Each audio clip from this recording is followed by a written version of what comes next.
Welcome back to our channel, where we keep the memories of icons alive. Today, we pay tribute to American female celebrities who tragically passed away due to surgery complications.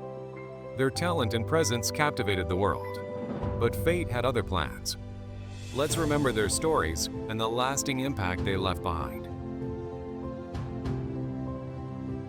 Kaye Ballard, a legendary actress, comedian, and singer, left behind an unforgettable legacy when she passed away on January 21, 2019, at the age of 93. The cause of her death was kidney cancer, a battle she fought quietly in her later years. Just weeks before she left this world, she attended the Palm Springs International Film Festival to witness the premiere of her own documentary, Kaye Ballard. The show goes on. The theater was packed, the audience cheered, and for a brief moment, she got to see the love and admiration that spanned generations. But behind that moment of celebration, her health was deteriorating. The woman who had spent her entire life lighting up stages and making people laugh was now facing the inevitable, her once booming voice growing quieter. Born Catherine Gloria Ballada in Cleveland, Ohio, on November 20, 1925, Kaye had entertainment in her blood from the start. She was the daughter of Italian immigrants and was already mimicking famous performers by the time she was 5. She had the talent, the drive, and an unmistakable comedic presence that set her apart. Instead of following a traditional path, she dove headfirst into the world of show business, first with Spike Jonze and then onto the Broadway stage. She recorded the first ever version of Fly Me to the Moon, starred in The Mothers-in-Law alongside Eve Arden, and graced television screens in classics like The Doris Day Show and The Perry Como Show. Her theatrical career was just as remarkable, spanning decades with standout performances in The Golden Apple, Carnival, Chicago, and many more. But as the years passed, time took its toll.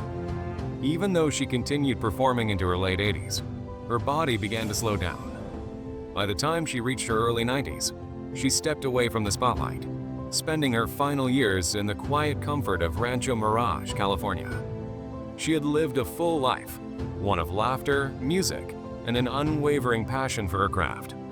But no amount of applause could stop what was coming. As kidney cancer progressed, the vibrant woman who had once commanded the stage with effortless charm found herself retreating into the silence of her home. And then, on that January night in 2019, she took her final bow, leaving behind a world that was just a little less bright without her in it. Donda West was more than just Kanye West's mother. She was his rock, his biggest supporter, and the person who shaped him into the artist the world knows today. But on November 10, 2007, her life was tragically cut short at just 58 years old. She had undergone multiple cosmetic procedures, liposuction, a tummy tuck, and a breast reduction, all in one day. And despite being advised to stay under medical supervision, she insisted on recovering at home. The next day, she complained of chest pain and difficulty breathing before she was rushed to the hospital, where she was pronounced dead. The official cause was coronary artery disease combined with complications from her surgeries. Her death sent shockwaves through the entertainment world and left her son devastated, racked with guilt, believing that if he had never moved to Los Angeles, she might still be alive. In the aftermath, California even passed the Donda West law, requiring patients to receive medical clearance before undergoing elective cosmetic surgery. But before the world knew her as Kanye's mother, she was a highly respected educator, a woman who dedicated her life to teaching and empowering young minds. Born in Oklahoma in 1949, Donda grew up in a family that valued education and activism. Her father was a civil rights activist, and she followed in his footsteps, taking part in a sit-in protest at just 9 years old. She went on to earn her doctorate in English and spent nearly 3 decades shaping students at Chicago State University, where she eventually became the chair of the English department. But everything changed when Kanye's music career started to take off. In 2004, she left academia to support him full-time, managing his business ventures and helping him navigate fame. She was more than just his mother. She was his mentor, his biggest fan, and his guiding force. Kanye never shied away from expressing his love for her, dedicating songs like Hey Mama to her while she was alive, and later naming an entire album after her. Even years after her passing, her influence on him remains undeniable. Her sudden death left an unfillable void in his life, pushing him into some of his darkest moments. He has spoken openly about the pain, the regret, the what-ifs that haunt him. Losing Donda West wasn't just losing a mother. It was losing the person who believed in him before anyone else did. Her story is a heartbreaking reminder of how fragile life is, how even those who seem invincible can be taken away in an instant. But her legacy lives on, not just through her son, but through the countless students she inspired, the impact she made in education, and the love she poured into the world. Rita McNeil, the beloved Canadian singer and songwriter, left the world heartbroken when she passed away on April 16, 2013, due to complications from surgery after a recurring infection. She was 68. Her final days were marked by a battle against this persistent infection, one that she had fought before. But this time, it took a devastating turn. She underwent surgery, a procedure meant to help, but her body could not recover, and the world lost a voice that had carried the stories, struggles, and dreams of so many. There was initial confusion about whether she had contracted the infection in the hospital, but the truth remained that despite her strength, she could not fight it this time. Her passing was a shock, a painful reminder that even the strongest hearts eventually rest. Born on May 28, 1944, in Big Pond, Nova Scotia, Rita grew up in a challenging household, one of 8 children in a family struggling with alcoholism and hardship. She was born with a cleft lip and palate, endured surgeries, and suffered the trauma of childhood abuse. Yet she carried herself with a quiet grace that masked a lifetime of pain. Music became her refuge, her escape, her way of expressing all that she had endured.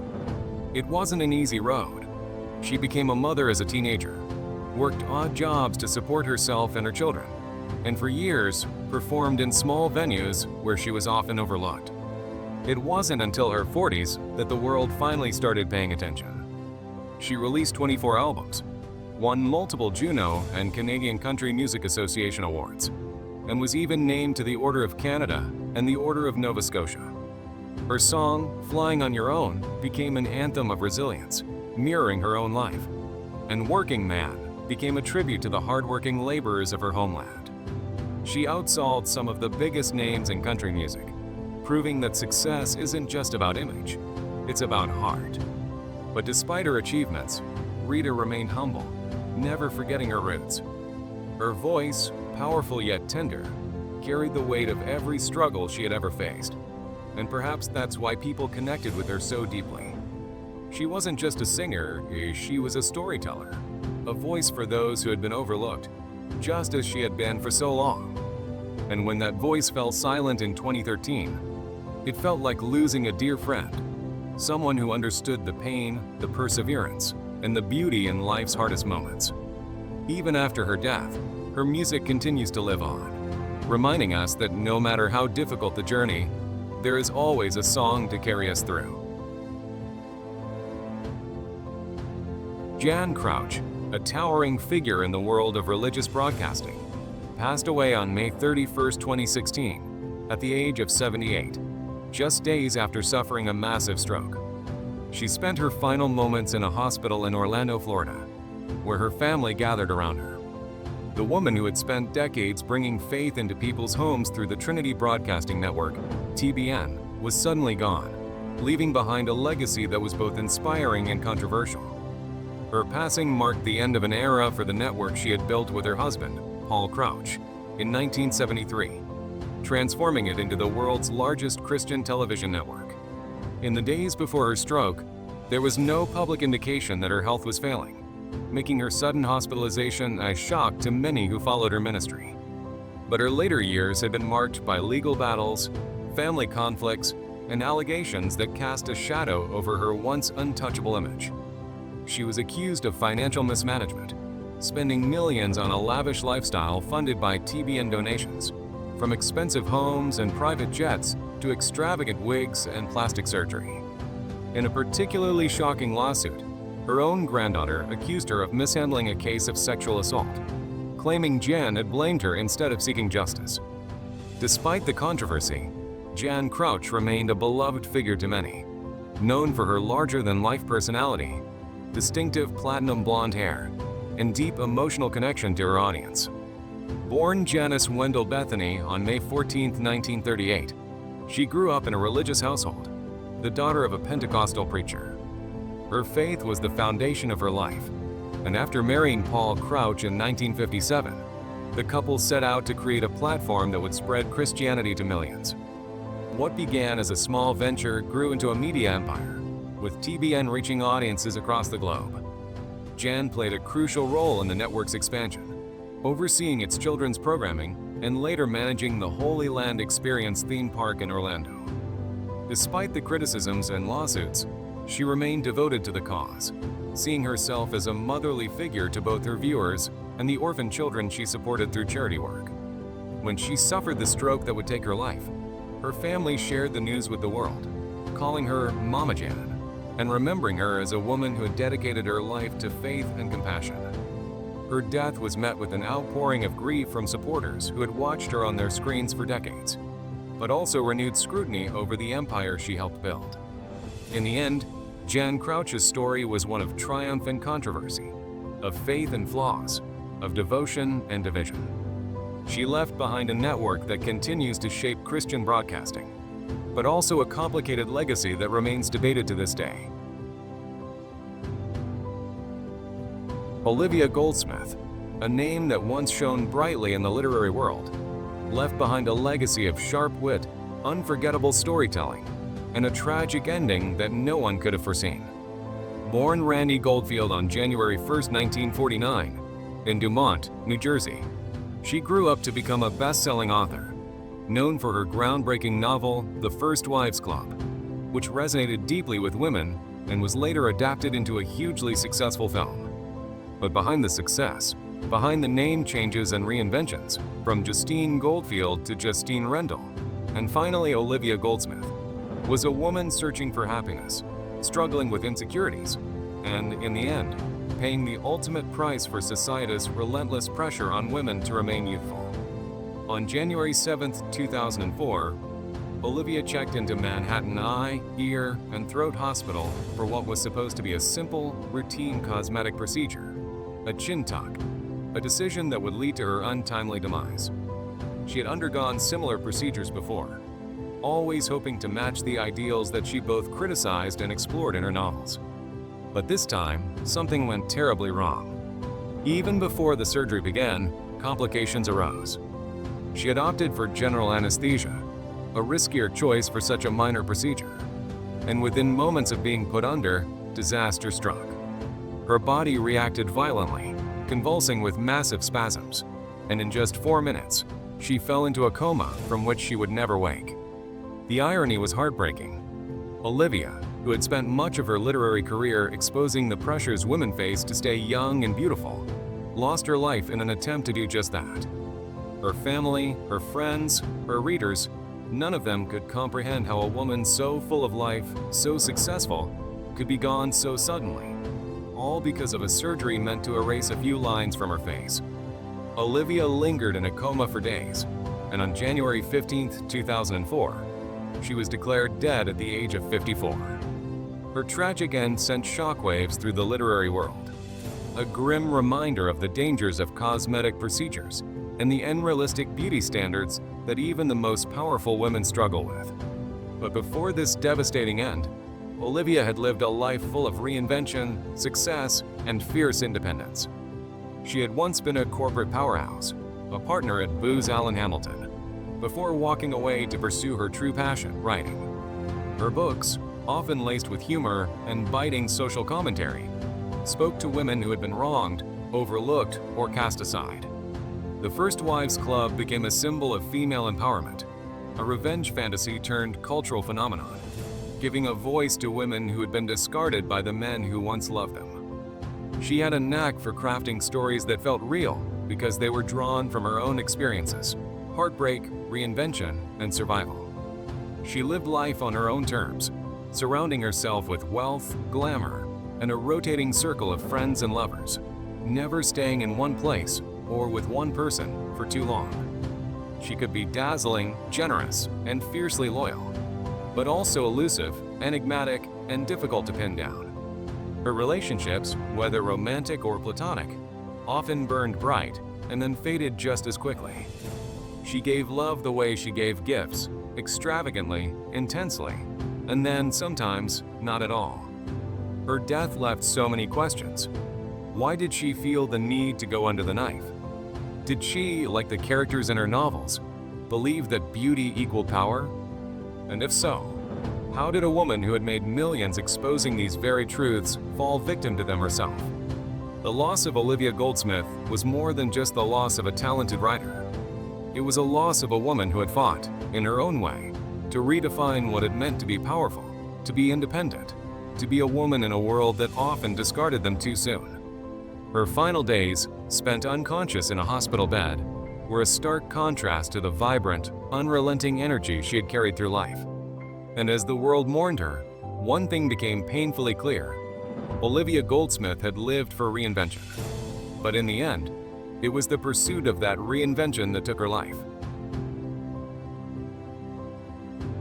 Billie Holiday, the voice that shook the world with its raw emotion, died on July 17, 1959, at just 44 years old, alone in a hospital bed, handcuffed, under police guard, and stripped of almost everything she had. She had been one of the greatest jazz singers of all time, her voice soaked in pain, telling stories of love, heartbreak, and injustice. But in the end, her own story ended in tragedy. She had been diagnosed with cirrhosis of the liver earlier that year, her body already weakened from years of alcohol and heroin addiction. By the time she was admitted to Metropolitan Hospital in New York in May 1959, she was frail, weighing nearly 20 pounds less than before. Friends and colleagues begged her to seek help, but the damage had already been done. Even in her final days, the system that had failed her so many times came back to haunt her. Narcotics officers raided her hospital room, claiming they had found heroin, and placed her under arrest, keeping her under police guard as she lay dying.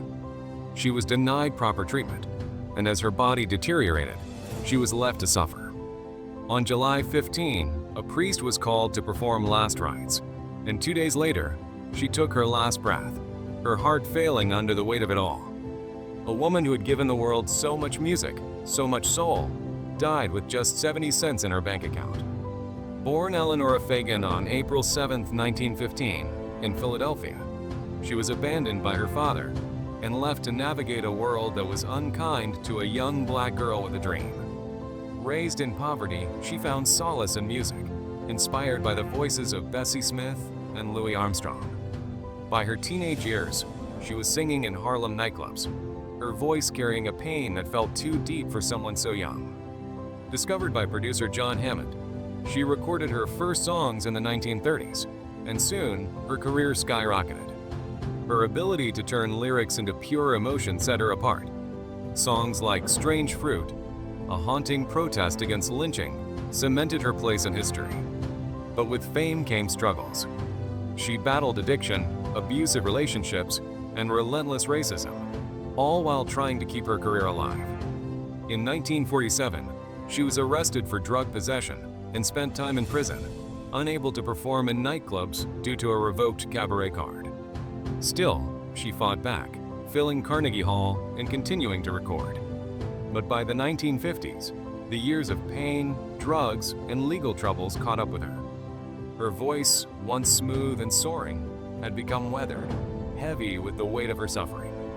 Her final album, Lady in Satin, was filled with heartbreak, her voice cracked and broken, yet still powerful.